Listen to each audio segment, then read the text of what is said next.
समाधि धारण किए हुए भगवान शंकर अमृत का पान करते हैं और इसके बाद में समुद्र मंथन हुआ। जहर पान करने के पश्चात भगवान शंकर देवताओं से कहते हैं कि मैंने तुम्हारी इस पीड़ा का कोहर कर लिया, अब तुम्हें किसी भी प्रकार की कोई चिंता नहीं है। बड़ा बैठे नहीं होगा। भगवान शंकर को वहां एक नाम और मिला, महादेव नाम पड़ा। क्यों? क्योंकि अमृत पीने वालों को देव कहते हैं, अमृत पीने वालों को देव कहते हैं, लेकिन जो विष पीते हैं उन्हें देव नहीं, उन्हें महादेव कहते हैं। बोलिए शंकर भगवान की। और ऐसा कर तो भगवान भोलेनाथ जैसे संत ही कर सकते हैं। फूल कोई खिला, किसी कवि ने लिखा, फूल कोई खिला जब किसी डाल में, तो धूल से रूप लेकर समरना पड़ा। प्यास धरती की तब बुझ सकी जब स्वयं सिंधु को बिंदु बनकर बरसना पड़ा।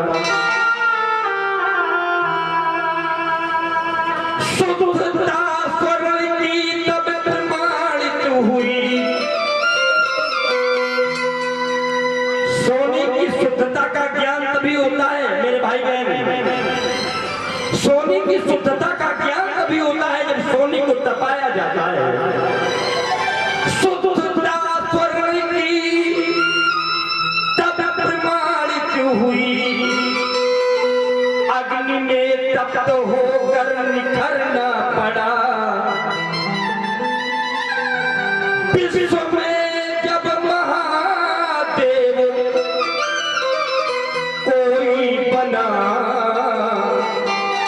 तो मूंद कर आंख विषपान करना पड़ा।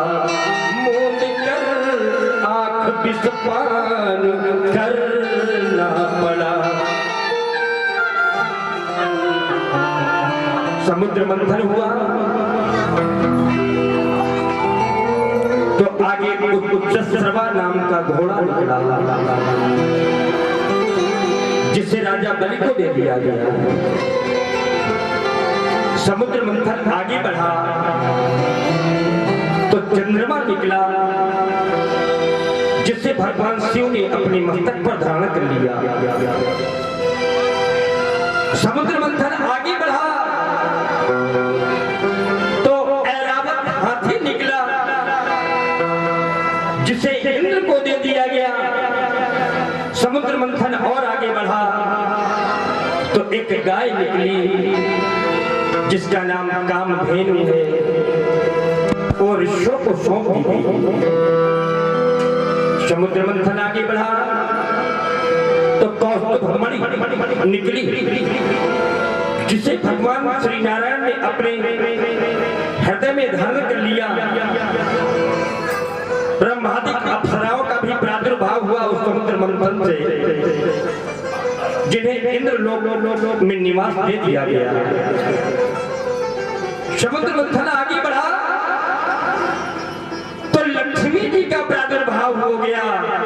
बोलिए लक्ष्मी माता की। जैसे ही लक्ष्मी माता का प्रादुर्भाव हुआ तो देवता और दैत्य लक्ष्मी जी को ही एकटक देख रहे हैं, इनको कौन लेगा। देवता सोच रहे हैं हम लेंगे, दैत्य सोच रहे हैं हम लेंगे। लक्ष्मी जी को देख करके आपस में सलाह बना रहे हैं तो भगवान ने कहा रुको रुको रुको, छीना भक्ति करने की आवश्यकता नहीं है। ये देवी जी जिसको चाहेंगी उसी को वर्ण करेंगी। तो भगवान ने एक पंक्ति में देवताओं को बिठा दिया, एक पंक्ति में दैत्यों को बिठा दिया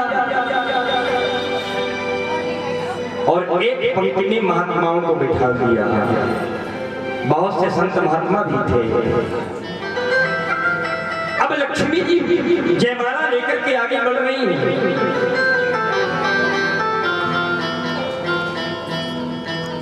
दैत्यों की ओर तो लक्ष्मी जी ने देखा भी नहीं। देवताओं की पंक्ति में गई तो देवताओं की ओर देख करके सोचने लगी कि ये देवता है, ये बड़े मतलबी होते हैं, बड़े स्वार्थी होते हैं, इनके अंदर ये अवगुण है कि स्वार्थी होते हैं। और गोस्वामी जी ने भी लिखा है, आए सदा सुर स्वार्थी। महात्माओं की ओर गए तो महात्माओं की पंक्ति में भगवान शंकर भी त्रिशूल गाड़े बैठे थे। बहुत से महात्मा लोग भी अपना अपना चिमटा गाड़े बैठे थे। शायद हमारी ओर देखें, लक्ष्मी जी ने भगवान शंकर की ओर देखा तो बोले ये बहुत भोले हैं, स्वभाव भी बड़ा अच्छा है, लेकिन इनका बेस अच्छा नहीं है। गले में मुल्लों की माला पहने बैठे हैं तो डर लगता है देख के इनको। हर किसी में कोई ना कोई कमी निकाली लक्ष्मी जी ने। लेकिन जिस समय लक्ष्मी जी की दृष्टि भगवान नारायण के ऊपर पड़ी तो भगवान नारायण सबसे एकांत में अलग बैठे थे। लक्ष्मी जी नारायण जी के पास में पहुंची। अब मेरे नारायण भगवान नीचे को सिरते हुए बैठे। लक्ष्मी जी सोच रही है कि बड़े सुंदर है, स्वभाव भी बड़ा अच्छा है, लेकिन एक कमी है इनके अंदर की। कमी ये है कि एक घंटे से इनके पास में खड़ी हूं और ये नजर उठा के भी मेरी ओर देखते नहीं। भगवान विष्णु, भगवान नारायण नीचे को सिर झुकाए बैठे हुए थे कि लक्ष्मी जी ने जयमाला भगवान विष्णु के डाल दिया और तभी से लक्ष्मी नारायण हो गए। बोलिए लक्ष्मी नारायण भगवान की जय हो। समुद्र मंथन आगे बढ़ा। समुद्र मंथन में अंत में अमृत निकला और अमृत लेकर के कौन आए? भगवान धन्वंतरी अमृत कलश लेकर के प्रकट हो गए। बोलिए धन्वंतरी भगवान की जय हो। जैसे धन्वंतरी भगवान अमृत कलश लेकर के प्रकट हुए, दैत्यों ने झपट करके वो अमृत का कलश छीन लिया और अमृत कलश लेकर के भगने लगे। देवता पीछे पीछे, दैत्य आगे आगे। भगवान ने सोचा कि ये क्या हो गया। अब दैत्य अमृत कलश लेकर के भागे, छिप गए और आपस में विवाद करने लगे। विवाद क्या करने लगे? अहम पूर्वम, अहम पूर्वम, अहम पूर्वम। तो दूसरा कहता है ना तुम, ना तुम, ना तुम। इति प्रभु। कोई कहता है पहले मैं पीऊंगा, मैं पहले पीऊंगा, तो कोई कहता है नहीं तुम नहीं पियोगे, पहले मैं पीऊंगा। आपस में विवाद होने लगा। उसी समय भगवान को अवसर मिल गया। दैत्य जब आपस में झगड़ रहे थे तो भगवान ने उसी समय एक अपना सुंदर सा रूप बनाया, मोहिनी का रूप बनाया, मोहिनी अवतार के रूप में भगवान प्रकट हो गए। बोलिए मोहिनी भगवान की जय हो। छम छम छम छम पायल बजाते हुए भगवान का बड़ा ही सुंदर मोहिनी रूप है। साक्षात लक्ष्मी जी का स्वरूप बनाया भगवान ने, बड़ा ही सुंदर, मन को मोह लेने वाला वो स्वरूप देख करके दैत्य जो झगड़ रहे थे आपस में तो कहने लगे, अरे उधर देखो, पहले उधर, ये कौन जा रही है? जब सारे दैत्यों ने मोहिनी भगवान को देखा तो अमृत का विवाद भूल गए। अब मोहिनी भगवान को देख रहे हैं, मोहिनी को देख रहे हैं और सोच रहे हैं कि अगर ये हमको मिल जाए तो कितना अच्छा हो। एक दैत्य ने जाकर के कहा कि हे सुंदरी, तुम्हारा परिचय क्या है? तो भगवान मोहिनी ने मुंह बनाते हुए कहा कि तुमको क्या करना है मेरा परिचय जानना? मैं विचरण कर रही हूँ, मैं घूम रही हूँ, तुमसे क्या मतलब है? तो दूसरे दैत्य ने कहा नहीं नहीं नहीं, तुमसे बातें करने में बड़ा अच्छा लगता है, तुम बहुत अच्छा बोलती हो। तो भगवान मोहिनी ने कहा कि आप लोग आपस में झगड़ क्यों रहे थे, पहले ये बताओ। तो दैत्यों ने कहा कि अमृत हम पीना चाहते हैं, आपस में झगड़ इसलिए रहे हैं कि कोई कह रहा है कि मैं पहले पीऊंगा, कोई कह रहा मैं पहले पीऊंगा। तो भगवान मोहिनी ने कहा ऐसा है, ये अमृत में समुद्र मंथन से मिला है और देवताओं से ये अमृत छीन करके तुम अलग अलग सभी लोग पीना चाहते हो, ये गलत बात है। वो भी तो तुम्हारे भाई हैं, परिश्रम उन्होंने भी समुद्र मंथन में किया है, इसलिए ये जो अमृत है ना, तो अमृत कलश में ऊपर ऊपर पानी भरा है और नीचे नीचे गाढ़ा गाढ़ा अमृत है। तो पानी पानी में देवताओं को पिला देती हूँ और बाद में ये गाढ़ा गाढ़ा अमृत तुम दैत्यों को मैं पिला देती हूँ। तो किसी दैत्य ने कहा कि पढ़ी लिखी लग रही है, अच्छी बातें करती है, इसकी बात मान लेना चाहिए। देवताओं को पानी पानी पिला देगी, गाढ़ा गाढ़ा अमृत हम लोग पी लेंगे।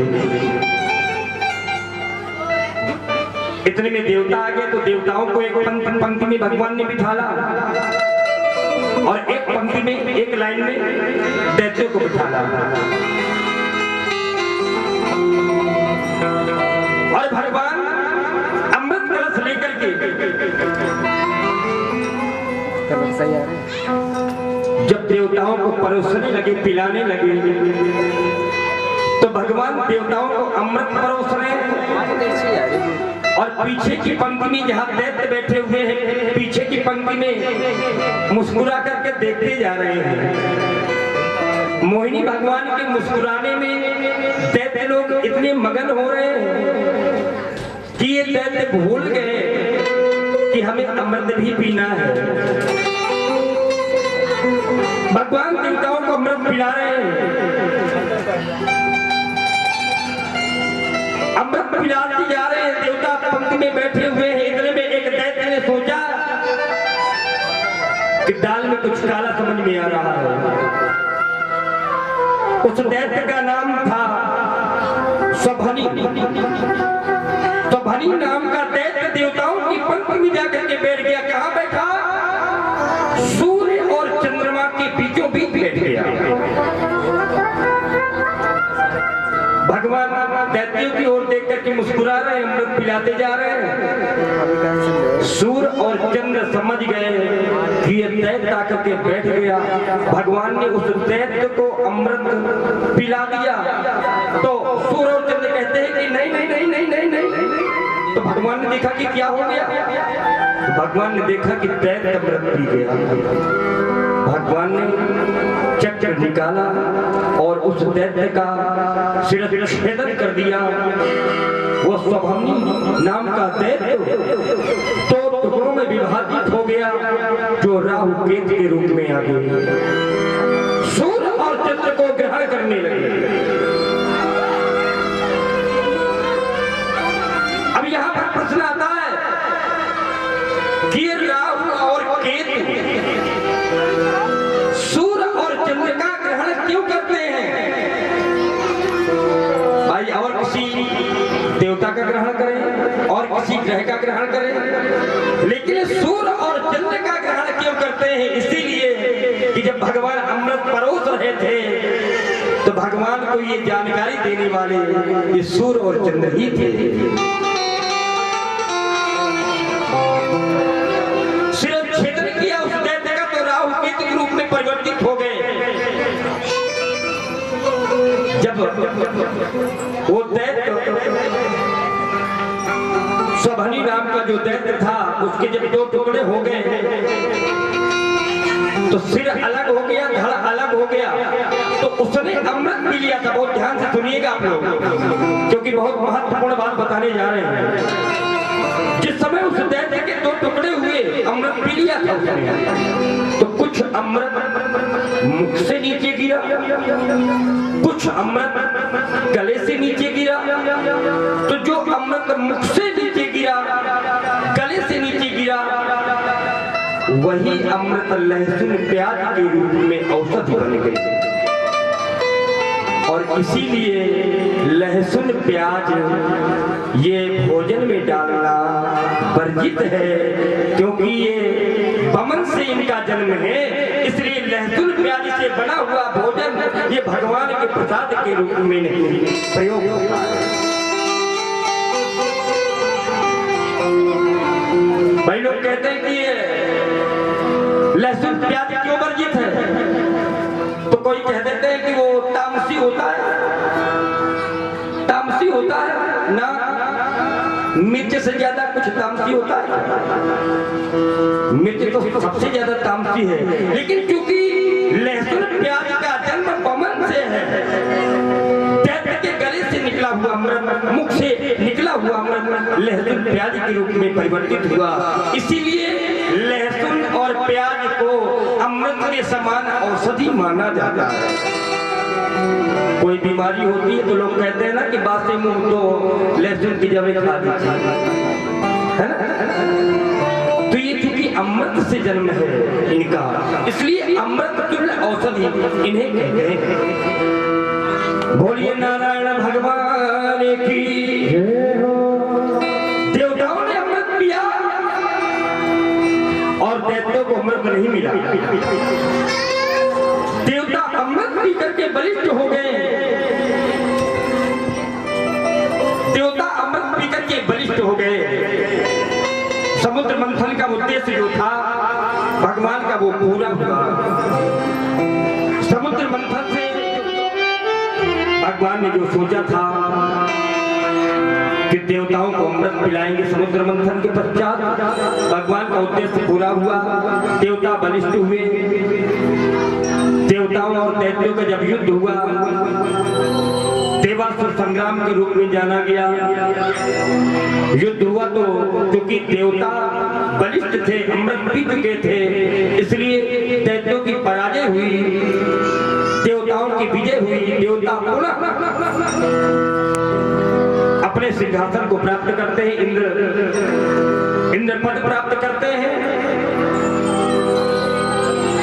जब देवता पराजित हो गए, जब दैत्य पराजित हो गए, देवताओं ने दैत्यों का वध कर दिया।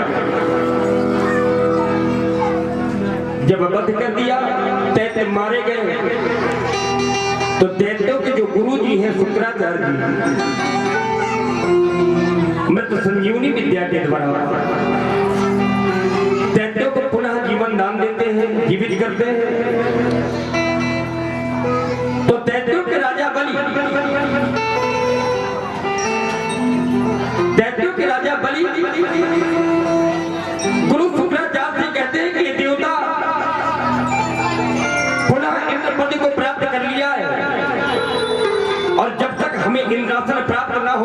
चैन से बैठ नहीं सकते हैं, पुनः इंद्रासन प्राप्त कैसे होगा, ऐसा कोई हमें मार्ग बताए। तो शुक्राचार्य जी ने कहा कि भगवंती ब्राह्मणों की आराधना करो। भगवंती ब्राह्मण अगर प्रसन्न हो जाएंगे तो कोई ना कोई कृपा होगी जिससे तुम्हें पुनः इंद्रपद प्राप्त हो जाएगा। दैत्यों ने भगवंती ब्राह्मणों की पूजा अर्चना प्रारंभ कर दी। 3 महीने पश्चात वो भगवंती ब्राह्मण प्रसन्न हो गए और उन्होंने दैत्यों को एक दिव्य रथ तैयार करके दिया और दैत्यों के राजा बलि से कहा कि इस रथ पर बैठ करके जाओगे तो साक्षात नारायण भी तुम्हारा सामना नहीं कर पाएंगे। अब दैत्यों के राजा रथ पर सवार होकर के पुनः इंद्रलोक पर चढ़ाई करते हैं। देवता बेचारे घबराए, ब्रह्मा जी के पास में पहुंचे तो ब्रह्मा जी ने कहा कि ये ऐसा दिव्य रथ है कि साक्षात नारायण भी तुम्हारी कोई सहायता नहीं कर पाएंगे।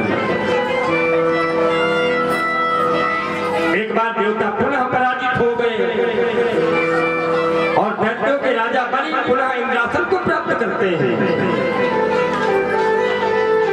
देवता बेचारे कंदराओं में गुफाओं में छिप करके रहने लगे। देवता मारे मारे घूमने लगे तो देवताओं की माता अदिति ने जब देखा कि मेरे पुत्र बेचारे कोई घर द्वार नहीं है, कोई ठिकाना नहीं है, तो महर्षि कच्छप के सामने हाथ जोड़ करके खड़ी हो गई और कहने लगी मेरे पुत्र देवता इस समय मारे मारे घूम रहे हैं। मैं आपसे एक ऐसा पुत्र चाहती हूँ जो मेरे पुत्रों का पुनः अधिकार वापस दिला सके। तो महर्षि कश्यप ने कहा कि देवी अदिति, ऐसा पुत्र प्राप्त करने के लिए तुम्हें एक व्रत करना पड़ेगा। व्रत क्या है? उस व्रत का नाम है पयोव्रत। और ये व्रत कब किया जाता है? तो फाल्गुन शुक्ल प्रतिपदा से लेकर के द्वादशी तिथि तक इस व्रत को किया जाता है, 12 दिन। और इस व्रत को करने के पश्चात व्रत कैसे किया जाता है? इस व्रत में केवल दूध पिया जाता है, इसीलिए इस व्रत का नाम है पयोव्रत। जिन माताओं के पास में, जिन माताओं के संतान नहीं है तो इस व्रत को करना चाहिए। इस व्रत का नाम है पयोव्रत। माता अदिति ने इस व्रत को किया, इस व्रत का पालन किया तो माता अदिति के यहाँ भगवान स्वयं वचनबद्ध हुए। माता अदिति से कहा कि मैं तुम्हारे यहाँ स्वयं पुत्र बनकर के आऊंगा। और भादों का महीना, शुक्ल पक्ष की द्वादशी तिथि। एक बात मैं आपसे बताऊं, ये भादों का महीना धार्मिक दृष्टि से कुछ विशेष है। क्यों? क्योंकि भगवान ने जो 24 अवतार धारण किए हैं, उन 24 अवतारों में प्रायः अवतार भादों के महीना में ही हुए हैं। मेरे कन्हैया का जन्म किस महीने में हुआ? भादों के महीने में हुआ। राधा रानी का प्राकट भादों महीने में हुआ। शुक्ल पक्ष की अष्टमी को राधा अष्टमी के नाम से जानते हैं। बलराम जी का भी अवतार कृष्ण पक्ष की षष्ठी को, जिसे हलषष्ठी कहते हैं, बलराम जी का अवतार हुआ, राधा रानी का अवतार हुआ, मेरी बाकी बिहारी का अवतार हुआ, भगवान वामन का भी अवतार भादों में हुआ। और एक बात बताएं, जब सुखदेव जी महाराज राजा परीक्षित को कथा सुना रहे थे शुक्ल साल में, तो वो महीना भी भादों का महीना भी था। भादों के महीना में में ही आचार्य सुखदेव जी ने राजा श्री परीक्षित को ये कथा सुनाई थी। भादव का महीना और ठीक दिन के 12 बजे द्वादशी तिथि के दिन भगवान वामन का प्राकट्य हो गया। बोलिए वामन भगवान की। वामन भगवान का स्वरूप कैसा है? वामन भगवान का स्वरूप कैसा है? तो छोटे छोटे हाथ हैं। वामन भगवान के छोटे छोटे चरण हैं, छोटा सा मुख है, केवल वामन अंगुल के हैं। तो छोटे तो होंगे, छोटे छोटे चरण है, छोटे छोटे हाथ है, छोटा सा मुख है, शंख जैसी ग्रीवा है और टमाटर जैसे गाल है, बहुत गोरे हैं। भगवान का स्वरूप देख करके ऋषि लोग प्रसन्न हो गए। क्यों? क्योंकि ऋषियों ने सोचा कि हमारे कुल में इस बार भगवान का जन्म हुआ है। माता अदिति ने भगवान को कौपीन पहनाई। बृहस्पति जी ने आकर के भगवान वामन को यज्ञोपवीत धारण करवाया।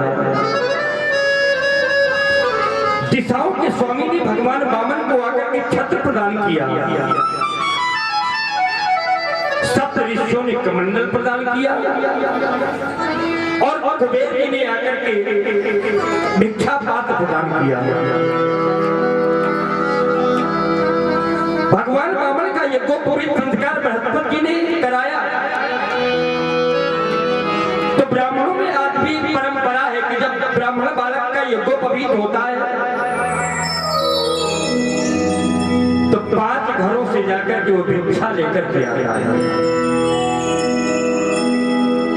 भगवान वामन भिक्षा लेकर के आए तो गुरुदेव भगवान बृहस्पति के चरणों में प्रणाम किया और कहा, गुरुदेव ये भिक्षा लेकर के आया हूं। तो बृहस्पति जी ने कहा कि इतने में क्या होगा? तो वामन भगवान छोटे से कहने लगे, गुरुदेव इतने में ना होगा तो और कितने में होगा? तो बृहस्पति जी ने कहा कि इतने में नहीं होगा, त्रैलोक का राज चाहिए मुझे गुरुदक्षिणा में। गुरुदक्षिणा में त्रैलोक का राज चाहिए। तो वामन भगवान कहने लगे, और राजा बलि इस समय नर्मदा नदी के किनारे भृगुकक्ष नामक स्थान में यज्ञ कर रहा था। त्रिलोक का राज्य वही मिलेगा। वामन भगवान ने गुरुदेव के चरणों में प्रणाम किया और कहा कि गुरुदेव मैं जाता हूँ राजा बलि के पास में। तो भगवान खड़ाऊ चटकाते हुए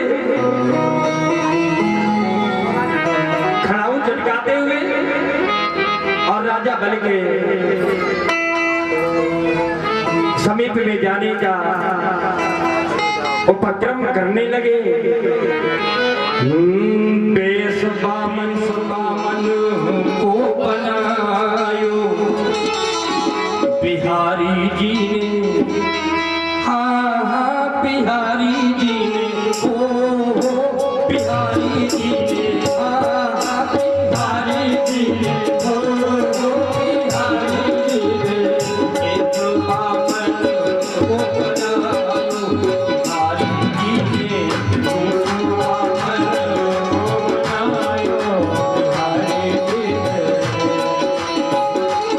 बिहारी जी ने, दर्शन भी करिए। बिहारी जी आ रहे हैं। मैंने वो बनायो बिहारी जी ने, मैंने वो बनायो बिहारी जी ने, वो बनायो बिहारी जी ने,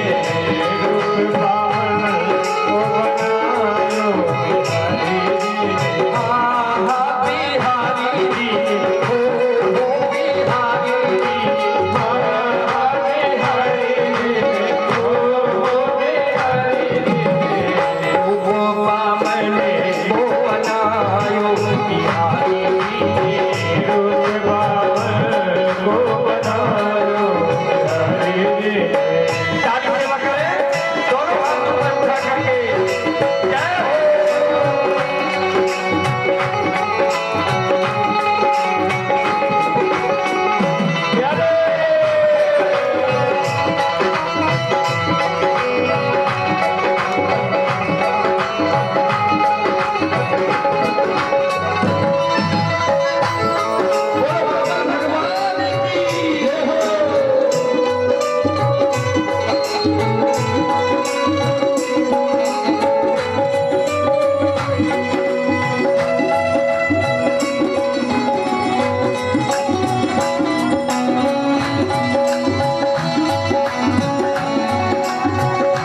भगवान वामन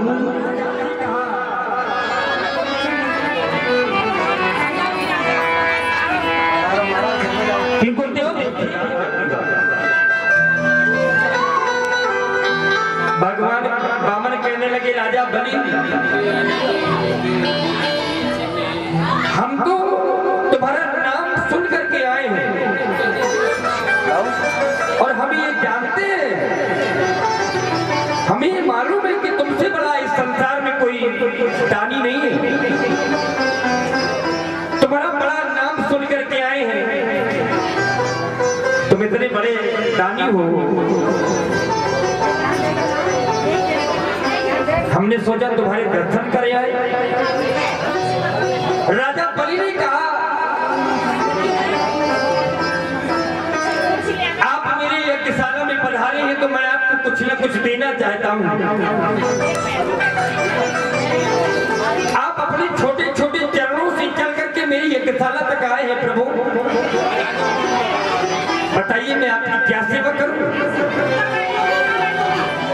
आप क्या चाहते हैं? भगवान वामन ने कहा कि हम कुछ लेने नहीं आए, हम तो केवल आपके दर्शन करने के लिए आए थे कि ऐसे महान दानी के मैं दर्शन करे आऊं। राजा बल कहने लगे कि नहीं नहीं, आप आए हैं तो मैं तो आपको कुछ दे के ही रहूंगा। बताइए, सोना दे दो, चांदी दे दूं, अगर आप भूमि चाहे तो भूमि दे दूं, आप वामन मूल के हैं, वामन हैं, बहुत छोटे हैं, आपकी अगर शादी ना हुई हो तो आपके लायक छोटी सी दुल्हनिया मंगा दूं, आपकी शादी करा दूं। भगवान वामन कहने लगे कि यहाँ स्वयंवर रचाने नहीं आए, त्रैलोक्य के सबसे बड़े दानी हो तुम, इसलिए तुम्हारे दर्शन करने आए, मात्र दर्शन करने। एक बात मैं आपको बताऊं, भगवान केवल माखन नहीं चुराते, भगवान केवल माखन नहीं चुराते, भगवान मक्खन लगाना भी बहुत अच्छी तरह से जानते हैं। और एक बात बताऊं, जो मक्खन लगाता है ना वो बाद में चूना जरूर लगाता है, जो मक्खन लगाता है वो बाद में चूना जरूर लगाएगा। भगवान वामन मक्खन लगा रहे थे, बहुत नाम सुन करके आया हूं, सोचा ऐसे महान दानी के दर्शन कर आऊं। राजा बलि ने कहा कि नहीं नहीं नहीं, आपको कुछ न कुछ तो लेना ही पड़ेगा, आपको मांगने में देरी होगी, लेकिन मुझे देने में कोई विलंब नहीं होगा। बताइए मैं आपकी क्या सेवा कर सकता हूं? तो भगवान ने कहा, अगर ज्यादा ही जिद कर रहे हो राजा बलि तो ठीक है, 3 पग भूमि तुम हमको दे दो। तो राजा बलि ने कहा कि रहे वामन के वामन, शरीर तो छोटा ही है, बुद्धि भी छोटी लगती है आपकी, 3 पग, केवल 3 पग भूमि। तो भगवान मन में सोच रहे हैं कि पहले 3 पग पूरे कर देना फिर बताना। भगवान ने कहा कि नहीं, अभी तो 3 पग ही भूमि चाहिए। बैठ जाओ यार। तो राजा बलि ने कहा कि 3 पग भूमि आप जहां चाहे वहां नाप लो। भगवान ने कहा ऐसे थोड़े ना नापेंगे, ऐसे नापेंगे नहीं, तुम कहते हो चाहे जहां से नाप लो, तो 3 पग भूमि ऐसे न नापेंगे राजन।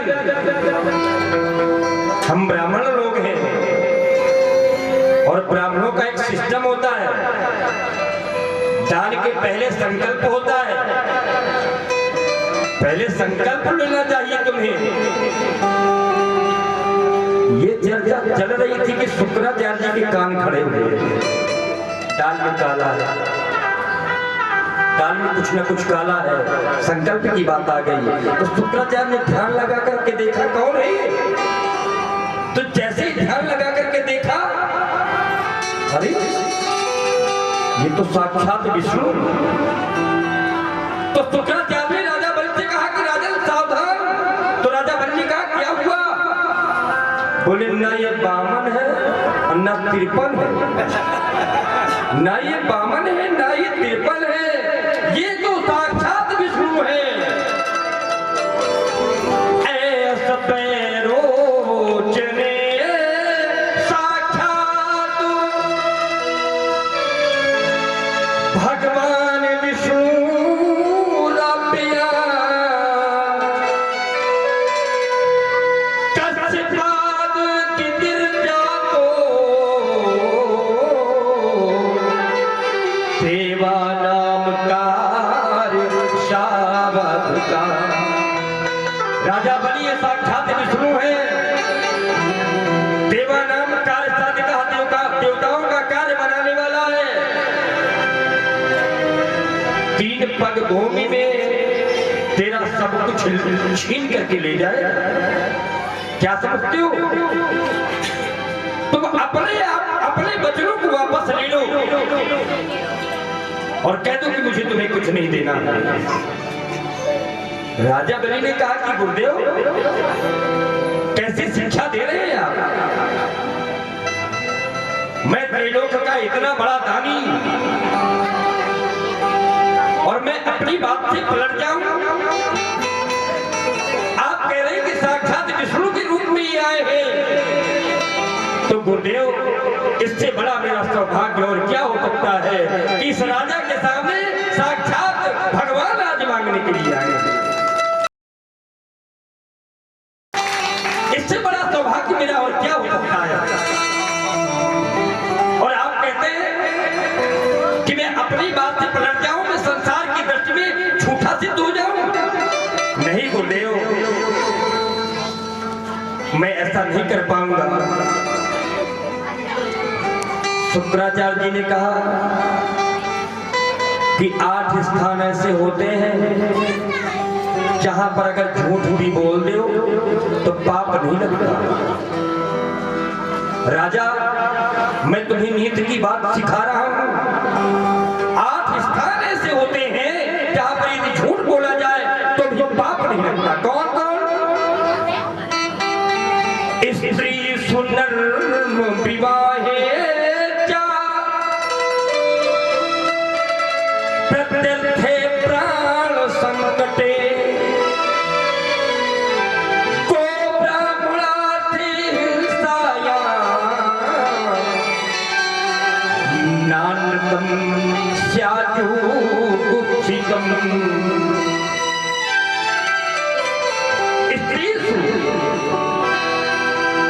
स्त्रियों से अगर कोई बात छुपानी हो तो झूठ बोल दीजिए। क्यों? क्योंकि स्त्रियों में कमी होती है। इनसे अगर कोई बात बता दे तो पेट का भोजन नहीं पचेगा जब तक दूसरे कान में बात पहुंच ना जाए। हाँ, इसलिए शास्त्र ने ये आदेश दिया है कि अगर माताओं से कुछ छिपाना है तो कुछ भी झूठ बोल दीजिए, पाप नहीं लगेगा। स्त्री नर्म विवाहे क्या? अगर किसी कन्या का विवाह नहीं हो रहा है तो उस कन्या का विवाह कराने के लिए आप झूठ बोलिए कि बड़ी सुयोग्य कन्या है, बड़ी संस्कारित कन्या है, बहुत पढ़ी लिखी है और घर में चाहे वो महाभारत रोज करती हो, लेकिन झूठ बोल दीजिए उसका विवाह करवाने के लिए, पाप नहीं लगेगा। स्त्री सुनर्म विवाहे जा व्यर्थे, अगर धन व्यर्थ में खर्च हो रहा है तो उस धन को बचाने के लिए भी आप झूठ बोल सकते हैं, पाप नहीं लगेगा। व्यर्थे प्राण संकटे, अगर प्राणों का संकट आ गया हो तो अपने प्राण बचाने के लिए भी आप झूठ बोल दीजिए, पाप नहीं लगेगा। गाय की हत्या हो रही हो, हत्या न होने पाए झूठ बोलने के कारण तो पाप नहीं लगेगा, ब्राह्मण की हत्या हो रही हो तो झूठ बोल दीजिए, पाप नहीं लगेगा। इस प्रकार से 8 स्थान बताए हैं जहां पर झूठ बोलने से पाप नहीं लगता है। शुक्राचार्य जी ने कहा कि तुम्हारा सारा धन, तुम्हारा सारा राज्य समाप्त हो जाएगा, चला जाएगा, अपने बच्चों को वापस ले लो राजा। राजा बल ने कहा कि नहीं गुरुदेव, अब ये नहीं होगा। भले ही आपकी आज्ञा की अवमानना हो जाए, आपकी आज्ञा की अवज्ञा हो जाए, लेकिन ये राजा बलि अपनी बात से पलटेगा नहीं। शुक्राचार्य जी नाराज होकर के चले गए, श्राप दे दिया कि जा तो संपत्तिहीन हो जा। राजा बल ने भगवान से कहा कि मैं जल डालता हूं, आप मंत्र बोलिए, संकल्प प्रारंभ करवाइए। तो राजा बलि जल डालने लगे तो भगवान समझ गए। शुक्राचार्य जी लोटे की नली में आकर के बैठ गए कि जल निकलेगा नहीं, संकल्प होगा नहीं। तो भगवान ने वही एक उषा की सीख उठाई और कहा राजा, लगता है ये जल वाला लोटा बहुत दिनों से साफ नहीं किया गया। तो भगवान ने कुशा की सीख उठाई और लोटे को साफ करने लगे, और जैसे सीख लोटे में डाली शुक्राचार्य जी की आंख पड़ गई, एक आंख साफ हो गई। शुक्राचार्य वहां से चले गए। संकल्प हुआ, संकल्प होने के पश्चात भगवान वामन ने राजा बलि से कहा कि राजा सावधान, अब हम 3 पग भूमि नाप रहे हैं। और भगवान ने जैसे ही नापना प्रारंभ किया तो पृथ्वी नापी एक में, और दूजे में आकाश, तो पद में आकाश, पाताल, पृथ्वी तीनों को नाप लिया। भगवान ने विराट रूप दिखाया। बोलिए विराट भगवान की जय। विराट रूप धारण कर लिया भगवान ने, और एक पद से आकाश, पाताल, पृथ्वी सभी को नाप लिया। पृथ्वी नापी एक में, दूसरे में आकाश। और भगवान राजा बलि से कहने लगे कि राजा बलि, तीजा पग कहां पर रखूं, सारे असुर निराश, सारे दैत्य निराश हो गए। राजा बलि से भगवान कहने लगे तीसरा पग कहां पर रखूं? दो पगों में तो त्रैलोक नाप लिया, अब बताओ। तो राजा बल ने कहा कि आप मेरे शरीर को नाप लीजिए। भगवान ने राजा बलि को वहीं पर बांध दिया, और जब बांध दिया तो राजा बलि की पत्नी आई विंध्यावली। भगवान वामन ने विंध्यावली से कहा, भगवान कहने लगे देवी विंध्यावली, जो नापना था, जो लेना था, हमने ले लिया, लेकिन तुमसे कहते हैं कि तुम हमसे वरदान मांग सकती हो। मांगो देवी, तुम क्या चाहती हो? तो वहां पर बलि की पत्नी विंध्यावली ने एक व्यंग्य किया भगवान के ऊपर। विंध्यावली कहने लगी, मंगतम पे हम मांगत ना आए, जो हमारे घर में स्वयं मांगने के लिए आए हैं उनसे आप क्या मांगे? भगवान राजा बलि के जीवन का में कल्याण करते हैं। राजा बलि भगवान को वरदान देते हैं और इस प्रकार से ये भगवान वामन की कथा संपन्न होती है। भाई आगे बताओ ओ भाई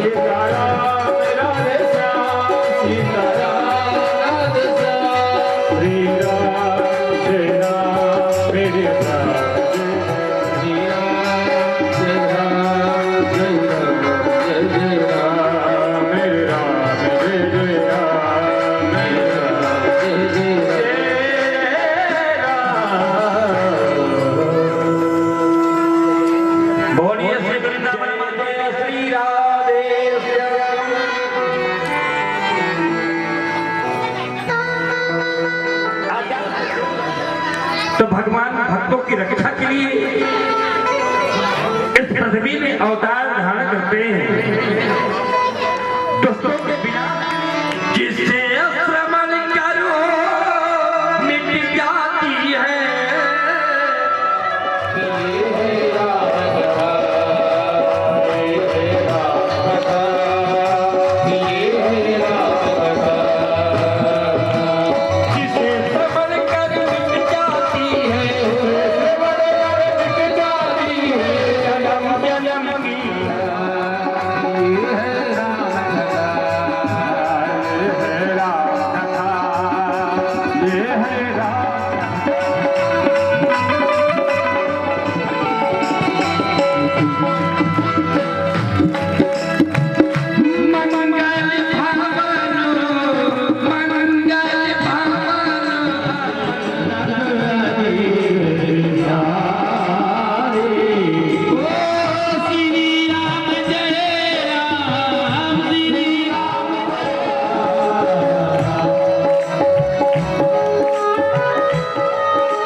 एक बात हम आपसे कहना चाहते हैं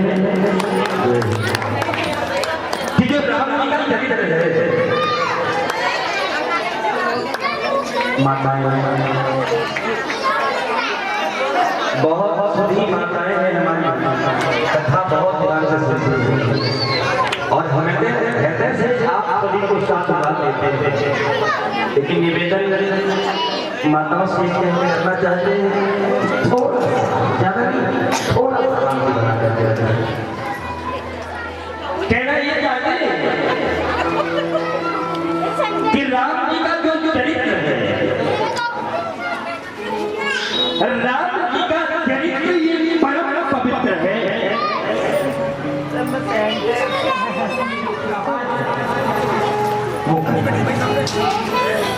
गीता में जो उपदेश दिया है भगवान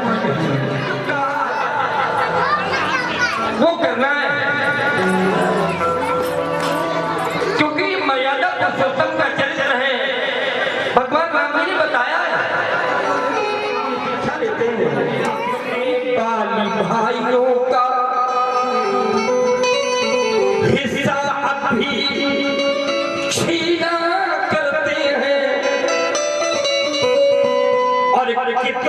रावण भाई को निज लातों से पीटा करते। कितने ऐसे हैं। एक त्योहार आता है जिसे हम विजयादशमी के नाम से जानते हैं, दशहरा। एक परंपरा बन गई है,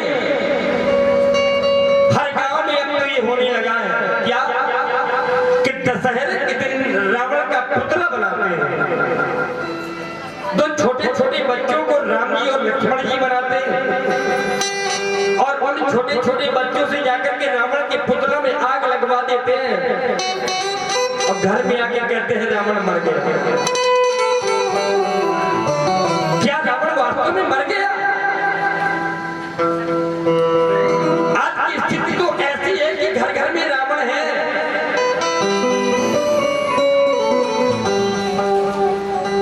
किस रावण को, किस रावण की बाहें काटूं और किस लंका को आग लगाऊं, क्योंकि घर घर लंका घर घर रावण, तो इतने राम कहां से पाऊं। घर घर रावण घर घर लंका, इतने राम कहां से पाऊं। विजयादशमी के अवसर पर हम सब ये लीला करते हैं, सचमुच के रावण जिंदा है, केवल कागज के रावण जलते हैं। सचमुच के रावण जिंदा है, केवल कागज के रावण जलते हैं। और इन रावणों से सावधान रहना है। जो व्यक्ति सावधान है वही सुरक्षित है, नहीं तो सावधानी हटी। इन रावणों से सावधान होकर के रहना है। ये रावण हमें कहीं भ्रष्ट न कर दे, हमें कहीं पथ भ्रष्ट न कर दे। इनसे प्रथम निपटना होगा, चले राम के पद चिन्हों पर अब इतिहास बदलना होगा। राम जी के चरित्र से ही शिक्षा मिलती है किस प्रकार से जीवन जीना है। और यदि राम के आदर्शों पर चलेंगे तो कोई उंगली उठाने वाला नहीं मिलेगा। आवाज नहीं आ रही, इसलिए सज्जनों आइए राम कथा में प्रवेश करते हैं। ब्रह्मा जी के पुत्र हुए महाराज मन।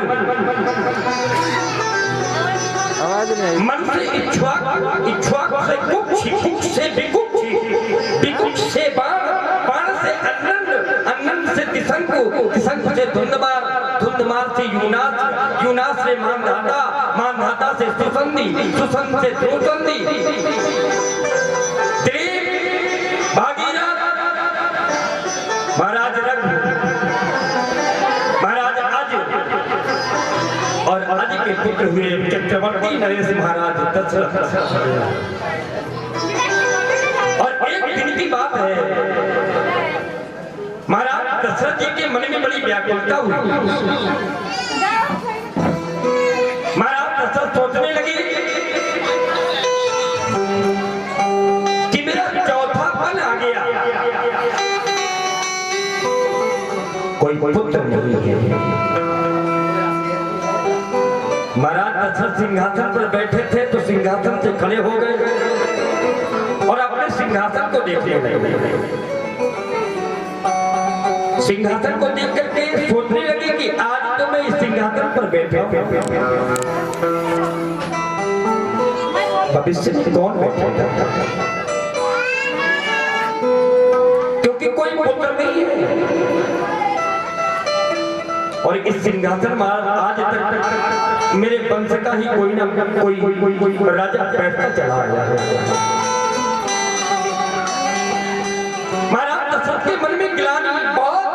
हुआ है, चहलकदमी कर रहे हैं, सोच रहे हैं क्या होगा। अचानक मस्तिष्क में आया कि ये समस्या अपना ये गुरुदेव भगवान से जाकर के कहता हूं, निजे सुख दुख सद्गुरु सुनायो। गुरुदेव भगवान के चरणों में प्रणाम करते हैं और महाराज दशरथ कहते हैं कि गुरुदेव भगवान पुत्र प्राप्ति के लिए मैंने एक नहीं दो नहीं तीन विवाह किए। हे गुरुवर तीन विवाह की, पर आशा लता हरी न हुई। मैं कब से चिंतित हूँ भगवन, मेरी यह झोली भरी न।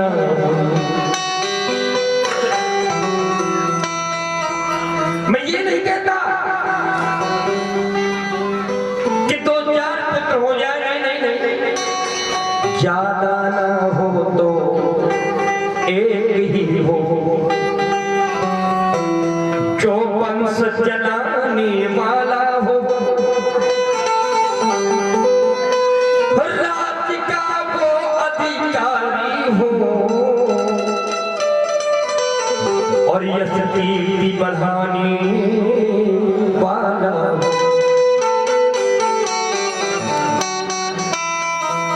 तो गुरु वही है, पू नाम अंधकार का, रू नाम प्रकाश का, जो शिष्य को अंधकार से प्रकाश की ओर ले जाए, उसी का नाम तो गुरु है। तमसो मां ज्योतिर्ग में, अस्तो मां सत्य में, जो असत्य से सत्य की ओर ले जाए, उसी का नाम गुरु है। गुरुदेव भगवान ने कहा, राजन धैर्य धारण करो, धरो धीर, हुई है सुचारी, और साधारण नहीं होंगे। त्रिभुवन विदित भगत भयहारी, जो पुत्र होंगे वो त्रैलोक में विख्यात होंगे। लेकिन इसके लिए कार्य करना पड़ेगा। दशरथ जी महाराज ने कहा, गुरुदेव आज्ञा करें। बोले पुत्रेष्टि यज्ञ का अनुष्ठान करना पड़ेगा, और पुत्रेष्टि यज्ञ के अनुष्ठान में पुत्रेष्टि यज्ञ के जो प्रवीण है श्रृंगी ऋषि जी, आप लोग ये ना सोचिएगा कि महाराज जी को भी श्रृंगी जी ने राजा परीक्षित को श्राप दिया था, उनका भी तो नाम था श्रृंगी। तो वो श्रृंगी दूसरे हैं, ये श्रृंगी दूसरे हैं। वो श्रृंगी समीक नंदन श्रृंगी, समीक ऋषि के पुत्र श्रृंगी ने श्राप दिया था राजा परीक्षित को। और ये जो पुत्रेष्टि यज्ञ करवाने गए थे त्रेता में, ये विवाहात्मक ऋषि के पुत्र श्रृंगी, ये पुत्रेष्टि यज्ञ में बड़े प्रवीण थे। महाराज दशरथ श्रृंगी ऋषि जी को बुलाते हैं और पुत्रेष्टि यज्ञ का अनुष्ठान किया जाता है। सरयू जी के किनारे मनोरमा नामक घाट में पुत्रेष्टि यज्ञ करवाया जाता है। और एक बात बताएं हम आपको, वो पुत्रेष्टि यज्ञ सफल भी हो गया। कैसे? यज्ञ हो रहा था तो यज्ञ वेदी से ही भगवान अग्नि प्रकट हो गए। बोलिए अग्निदेव भगवान की। और अग्निदेव भगवान हाथ में, अपने हाथ में लिए हुए थे। अग्निदेव भगवान ने राजा दशरथ जी से कहा कि जो वशिष्ठ कछु हृदय विचार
आपके महल में आया हूँ, आपके घर में आया हूँ।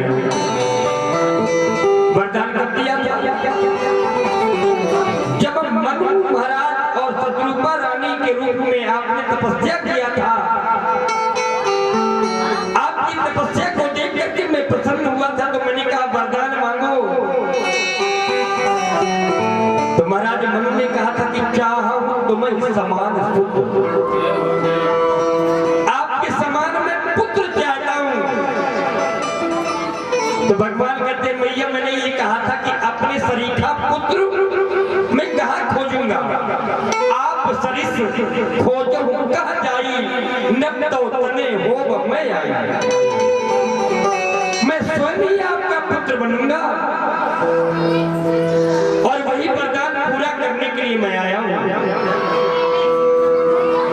तो कौशल्या कहने लगी बहुत अच्छा किया आपने, लेकिन मैंने ये तो थोड़े ना कहा था कि पुत्र मुझको 4 भुजाओं वाला चाहिए। आप तो 4 भुजाएं लगा करके आए। मैं पुत्र चाहती हूँ, छोटा सा पुत्र चाहती हूँ, जैसे सबके यहाँ होता है वैसे ही पुत्र बनिए। नहीं मैं संसार को क्या बताऊंगी, संसार के लोग क्या कहेंगे कि कौशल्या के घर में 4 हाथ वाला पुत्र हुआ है।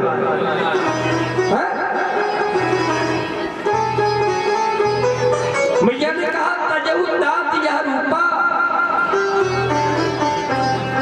आप इस रूप का त्याग कर दीजिए, छोटे से लल्ला बन जाइए। सुघर बने ललना जय हो, सुघर बने ललना,